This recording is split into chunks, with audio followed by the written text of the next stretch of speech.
નગરપાલિકાના વિકાસના દાવાઓની પોલ ખોલતો કિસ્સો પાલનપુર કેનાલ રોડ પર સામે આવ્યો છે।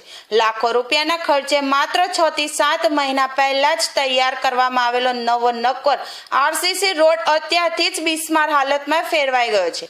રોડની વચ્ચે મોટી તિરાડો અને ઊંડા ગાબડા પડવાને કારણે આ માર્ગ હવે વાહન ચાલકો માટે જોખમી સાબિત થઈ રહ્યો છે। આ નબળી કામગીરીને કારણે રોડ એક તરફ નમી ગયો હોવાનું પણ જણાઈ રહ્યું છે, જે સ્પષ્ટપણે કામગીરીમાં થયેલા મોટા ભ્રષ્ટાચાર અને હલકી ગુણવત્તાના માલ સામાનના વપરાશ તરફ આંગળી ચીંધી છે।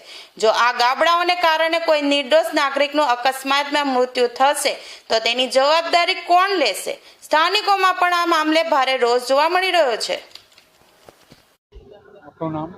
મહેશ પટેલ। મહેશભાઈ, શું કહેશો? રોડ તૂટી ગયો, અત્યારે આપણે પાલનપુર કેનાલ રોડ પર ઊભા છીએ અને આરસીસી રોડ તૂટી ગયો છે।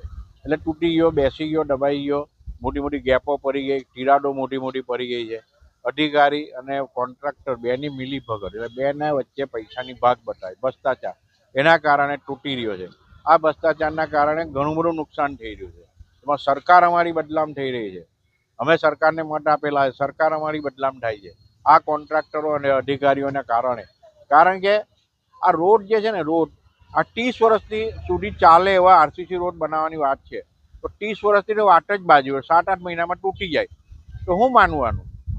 ચોખ્ખી વાત ફલિત છે કે આમાં ભ્રષ્ટાચાર થયો છે। એસએમસીને ફરિયાદ કરી? મેં મ્યુનિસિપલ કમિશનરથી અને વિજિલન્સ ઓફિસરને ફરિયાદ કરી છે મેલ દ્વારા। કોઈ જવાબ નહીં આપશે, કોઈ પણ મેલના જવાબ આ લોકો આપતા નથી। આગળના દિવસોમાં રોડ નહીં બનાવે તો તમે શું કરો?